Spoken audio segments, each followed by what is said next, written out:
Hello. Hey, this is Derek Papp. I'm with Baptist Health South Florida with the Baptist Health Orthopedic Care Group. I am privileged and honored to present my technique for a single row uh, orthobiologic rotator cuff repair using an interpositional demineralized bone fiber implant. Orthobiologics is really the new frontier. It's something that many of us are excited about. It helps with patient outcomes. It helps with, just in general, people doing well and our patients doing well. And I just wanted to share my technique for a single row rotator cuff repair. So with that, let's start. I don't have any financial disclosures at the time that I'm recording this. I do encourage everyone to go out and enjoy this beautiful world and this beautiful planet. So you have an opportunity to go travel and see places like Antarctica, you should go. So I will go from there. This is a technique looking at single row rotator cuff repair. There's plenty of data that shows that single row rotator cuff repair works well clinically. Biomechanically, double row repair has shown some advantages over single row repair, but that being said, that's not totally true. If you talk to the people out at SCOE, they do have results looking biomechanically at a triple loaded anchor, having better results than doing your double row or transosseous equivalent repairs. And that being said, they do a very biologic and biologic friendly repair themselves, where they do a microfracture of the proximal humerus and allow for crimson duvet and like a repair of the rotator cuff insertion that works well. So there's plenty of clinical data that shows that a single row rotator cuff repair works just as well as a double row rotator cuff repair. And that's not just small repairs, that also includes moderate or larger repairs as well. The importance of this is really the tendon to bone healing, or your tendon to bone interface. And that's really what we're talking about today.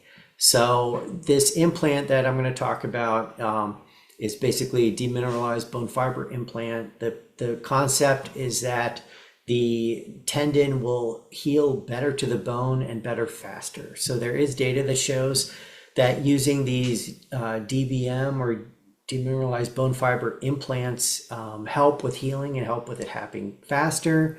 Again, most of the times that we have failures with our rotator cuff repairs, that's because it's a failure at the tendon bone interface. There are studies that show that if you just put DBM powder at the site of your repair, that it does better than a simple repair. So that's the idea of what we're going to be talking about today. Again, this implant we're talking about, it in a sheep model, it at least shows that it has Sharpie's fiber formation and enthesis reformation that's not seen in controls, and that data was presented at the 2023 AOSSM meeting. So this is a really basic design of what I do. Again, the principal thing that I do during my repair is I make a trough.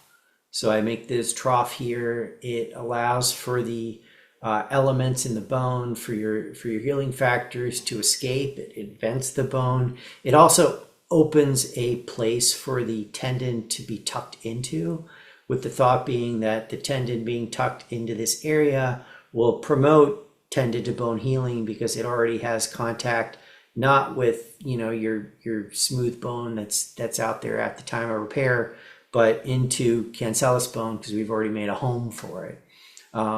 And then the implants themselves help wick the healing factors out of the proximal humerus to help with the healing. So this is a video of what we do. Again, this is a burr creating a trough here. I wasn't quite happy with the angle there, so I came in from the anterior aspect and made a deeper trough going in there. You can see what we're doing. Clean it out with a shaver. Not only to take out some of the extra bone elements, but also to give me a little bit better view of what we're doing. I tied a couple stitches in there. You can see in the back, I had already tied a couple margin convergence stitches, because I think that's important.